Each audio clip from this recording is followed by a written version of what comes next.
Hi, this is Dr. Prajakth Sao. I'm a dermatologist and I've been practicing since last 14 years. My profile is basically as a dermatologist, a cosmetologist, a trichologist, or you can say hair expert and a hair transplant surgeon. The thing is that I would like to discuss more about hair because hair is something that has really troubled people and ages. It's very common both in men and women, and everyone has a lot of questions and queries regarding the same. So I thought that while we are at it, and it's an opportunity to discuss the hair with everyone. So the topic would be the hair evolution, which is the evolution of hair and how it has come to where it is reached today. So from childhood, we have a constant memory of evolutionary process, and we have seen that we have a picture of an ancestor with a hunched back and a club in the hand, and gradually becomes straight, and finally sits on a modem on a computer. It's a funny way of showing that we are evolving, but if you look in very closely, we see that gradually we see the person is losing hair gradually. So prehistoric man has hair covering the entire body, and the modern man has hair only limited to the scalp or say the beard and mustache area. So though we are progressing in evolution, we are losing more and more hair with each passing generation. Now we don't have to look too far away, just look in our own family. With each generation, we are losing more hair, which is earlier, easier, and faster. And somehow it is corresponding to technological advancements. So let's decode this matrix of hair loss.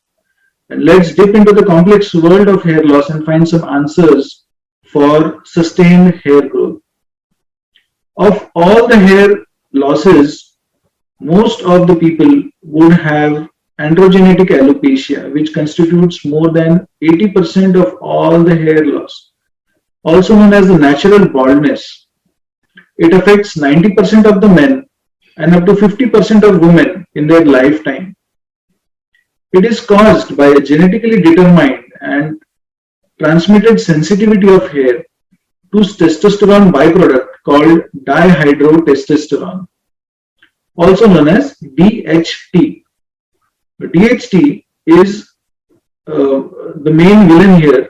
However, DHT is needed for other secondary sexual characters. However, the same hormone that is responsible for growth of hair on the body causes loss of hair on the scalp. This DHT sensitivity causes the hair root to shrink, a phenomenon called miniaturization of hair or the bonsai effect in layman's term. The hair progressively becomes thinner and gradually disappears permanently, leading to permanent baldness. A pattern thus evolves, which in men is either the frontal, which is loss from the frontal area, or the vertex, which is also known as the top area. Or it could be a diffused variant wherein the hair is lost from the entire scalp. In men, the grading is done from grade 1 to grade 7. In women, the loss is slightly different, where there is a gradual widening of the partitions, more in the front, less in the back, giving a typical Christmas tree pattern. And the grades here are grade 1 to grade 3. So now before understanding what are the solutions, let's look into the cause of the hair loss. So 90% of the times it's the genetic and the advancing nature of our age that is responsible for loss primarily. Now the remaining 10%, but a very significant amount, is caused by the factors that I would like to call as triggers. So of all these triggers, stress is by far the most important of all. Stress can be in the form of either physical, mental, emotional, or psychological factors which affects hair. Other triggers include poor nutrition, hormonal issues or disturbances, smoking or tobacco use, dandruff, and use of hard water, etc. So these constitute 10%, but we have to understand that these 10% can sometimes trigger hair loss even in a person who doesn't have a genetic background of hair loss. So this is significant for us. So what could be the solutions? Since the causes are multifactorial, the treatment is a combination of various modalities. The management of trigger points is a good starting point. We cannot really change the genetics or the advancing nature, but we can definitely manage our triggers. Though hair loss is known to humans since ages, the real changes in the management started in the later half of the 20th century. Some modalities have been discovered quite by accident, and it is interesting to know that most of these treatments are very safe. Most of the treatments are US FDA approved. Since a large portion of the younger population is suffering from hair loss, the treatment should be minimally invasive, safe for long-term use, and be highly effective. None of the treatments can currently fulfill the criteria that we have just discussed, and hence we need to use combinations of different approaches to achieve the ultimate goal. The treatments are chosen in combinations considering the age, the sex of the person, stages of hair loss, availability of the resources, causes and triggers to customize for sustainable and satisfying hair treatment outcome. So the first part of any treatment is counseling. A successful treatment is an outcome of a careful and detailed counseling and is by far the most important step before beginning any treatment. This includes detailed assessment, communicating the same to the patient and chalking down the treatment plans, and discussion of each steps, pros and cons of each and every treatment option. This will not only empower the patient to choose wisely, but will make them part of the decision-making team and make them comfortable to choose a pace of the treatment. Treatment options are broadly classified as medicines, that is either the tablets or the solutions, energy-based devices, stem cell or plasma cell therapy, cosmetic camouflages, and finally, surgical intervention, which is my favorite. So let's start with discussing the medical line of management. Medical line of management is the first step towards hair restoration. It is best suited for early stage hair loss and for maintenance of treatment for long-term use. Its aim is to provide nutritional support, increase the blood supply to weak scalp, and to reduce the effect of DHT locally on the sensitive hair roots. Also, treatment of comorbidities like diabetes, thyroid must also be done along with the hair treatment. Nutritional supplements play a very important role in the treatment. Supplements like biotin, proteins, vitamins, and minerals provide nutritional support for weak and recovering hair. Tablets are available in either daily dosages or as cyclical therapy based on the adjustment of the patient. Minoxidil solution increases the local blood supply and sustains hair growth. It's an US FDA approved medicine for hair loss and is probably the most important of all the treatments with minimal side effects and is available without even prescription in most part of the world. It is available in either 2 or 5% solutions and it can be available with or without finasteride in solution form. DHT blockers. These are another important medicines and they are integral to the very good treatment.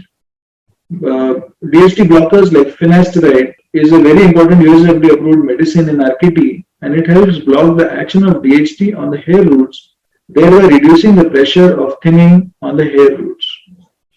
Dutasteride, similar to finasteride but much more stronger in action, is a DHT blocker which is 3 times more potent than finasteride.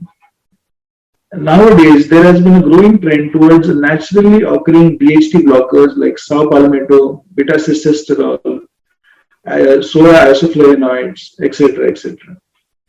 Ketoconazole an antifungal in the form of shampoo can also help with its anti-androgen effect. So it is used as a supportive treatment. So this is about your medical line of management. Next topic is energy-based devices.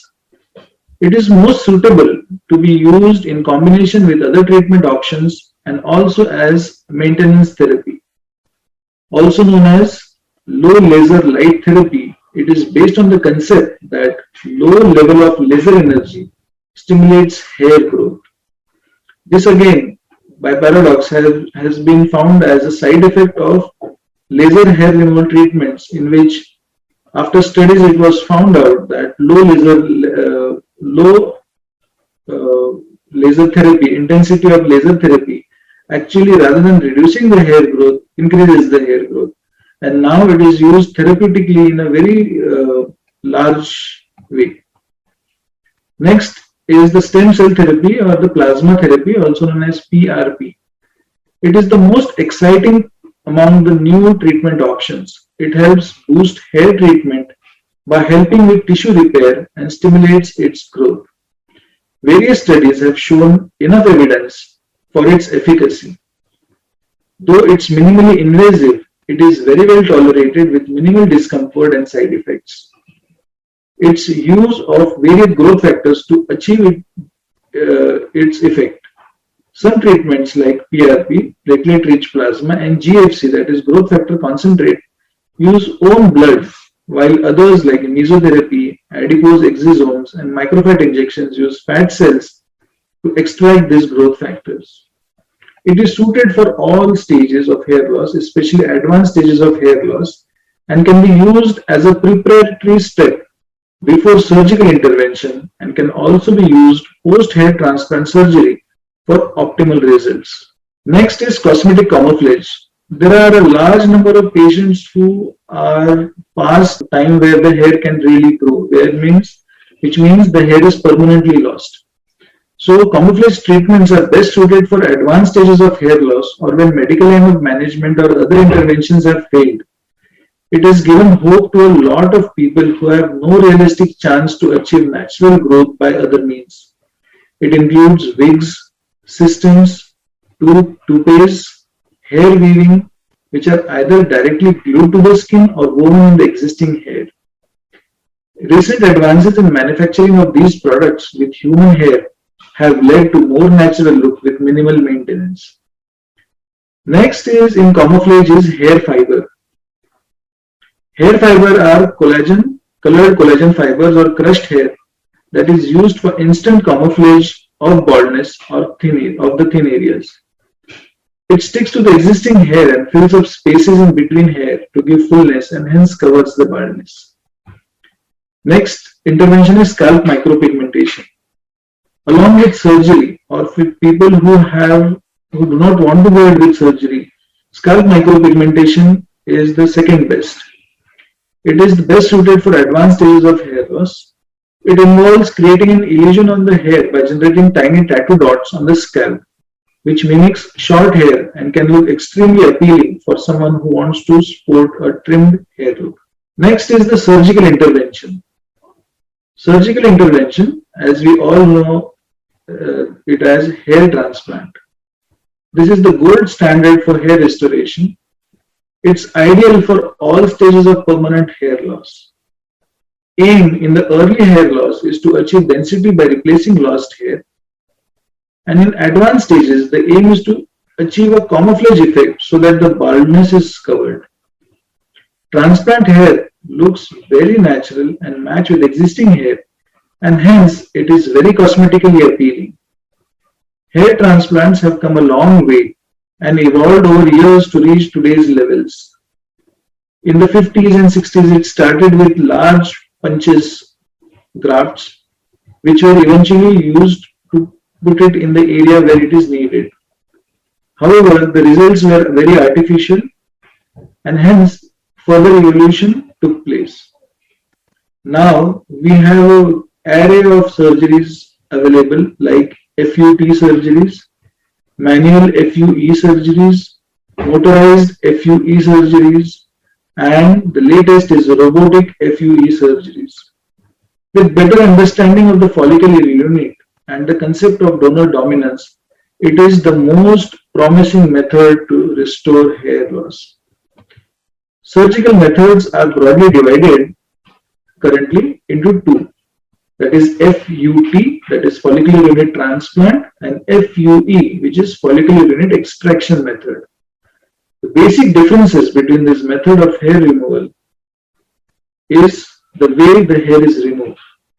In FUT, a strip from donor scalp is used to harvest grafts. In FUE, a fine punch of zero point 0.8 or 0.9 mm is used to remove hair one by one. In the hand of experienced surgeons, both methods give excellent results, and in some surgeons use combination of both. Some surgeons also use artificial hair for transplant. Surgeries are consistently giving standardized, more natural, and dependable results to a large section of people suffering from baldness. Also, this option is becoming very cost effective for permanent solution of baldness.